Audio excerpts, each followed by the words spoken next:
Let's talk about the possibilities of a worldwide flood. There are multiple explanations going around and about on the internet and in documentations um, about possibilities of how a flood could occur scientifically. I'm going to go into two of those and try to explain how they work and what problems they have that simply aren't explained at all. This does mean I'm not going to nitpick on things like the Ark and the animals on the Ark and the voids itself. No, I'm going to focus on the flood and probably the consequences of the flood as well. At least in this video. I might make other videos that explain more into details. If you have questions or want me to talk about other flood possibilities as well, just ask. The first model is the so-called vapor canopy model.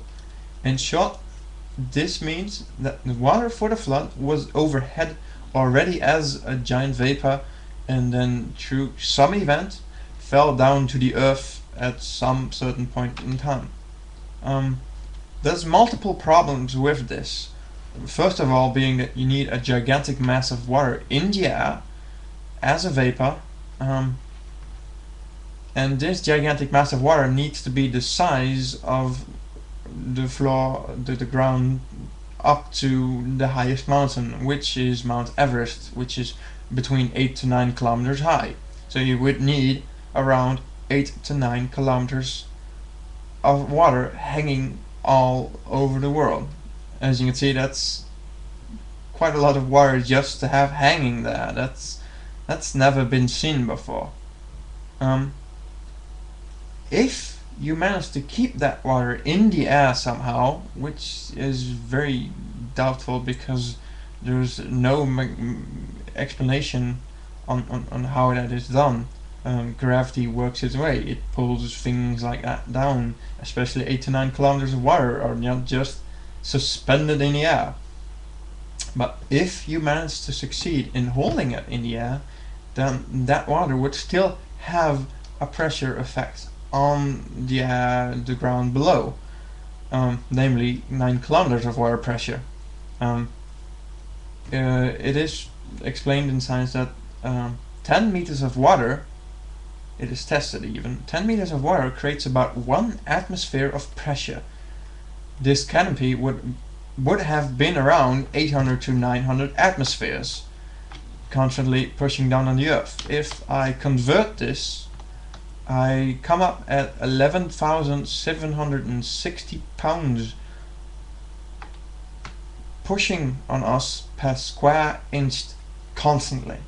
I don't know about you, but I'm not thinking any human body can take that kind of pressure constantly on the body. I don't even think anyone can take it like for a short while. That is wow. So let's move on to the second model, and this is the so-called hydroplate model. It explains that the water was available under the landmass, the crust of the world, and through some sort of catastrophic event was pushed all over the landmass until it was all covered. This model also has a few problems that are not actually explained, namely, how was the water contained for such a long time and just at that certain point erupted to become the flood? There's no explanation for this. There's no mechanical way of doing this, of explaining this, of figuring out how this works, and no one gives an explanation, so that's kind of weird. Secondly though, if this water were too deep under the crust or in the crust even, if it were in the crust even, a mile or more deep into the ground, it would have been heated by the Earth's core. And the lower you go, the harder it gets.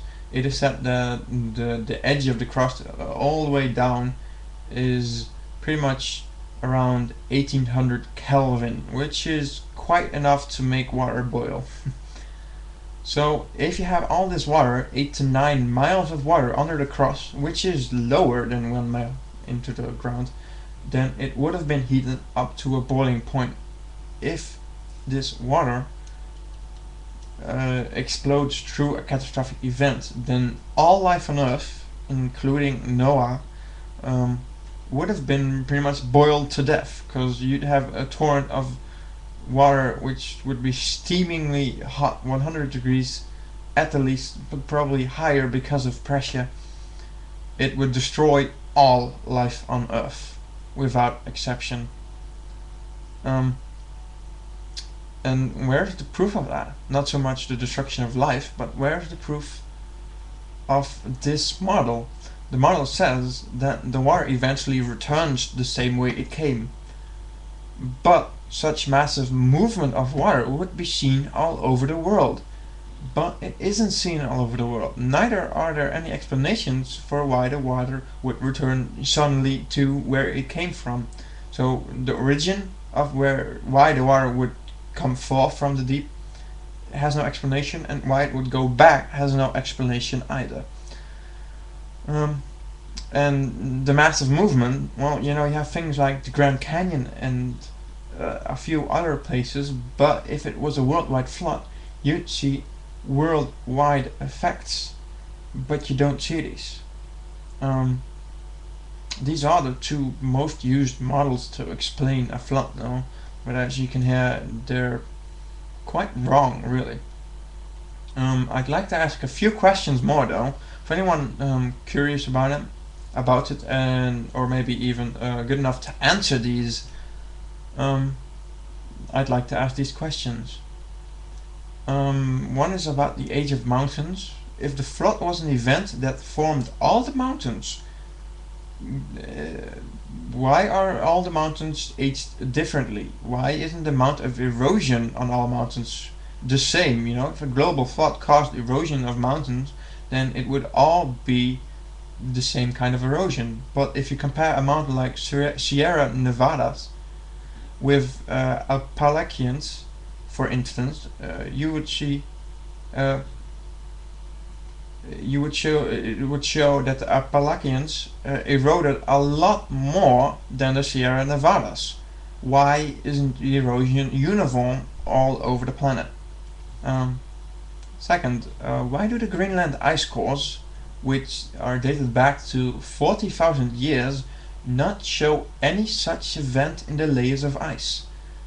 There would have been at least one layer with a lot of sediment from the flood, changes in salinity and oxygen isotope ratios. This is not found. No such disturbance is found in the Greenland ice cores at all. Why not? And third, why is there no evidence of flood traces in tree ring dating? The tree ring dating goes back at least 10,000 years, yet there is no evidence of any catastrophe, at least a worldwide catastrophe, during that time. No one has been able to answer these and more questions about the possible flood, but I'm going to stop at this point, and hope someone will have questions, or better yet, answers to the questions I ask. I already also want to thank Talk Origins Archive for being filled with links to articles and explanations which make searching for informations on flood possibilities and problems and, well, everything in general a lot easier. Oh, thanks Talk Origins.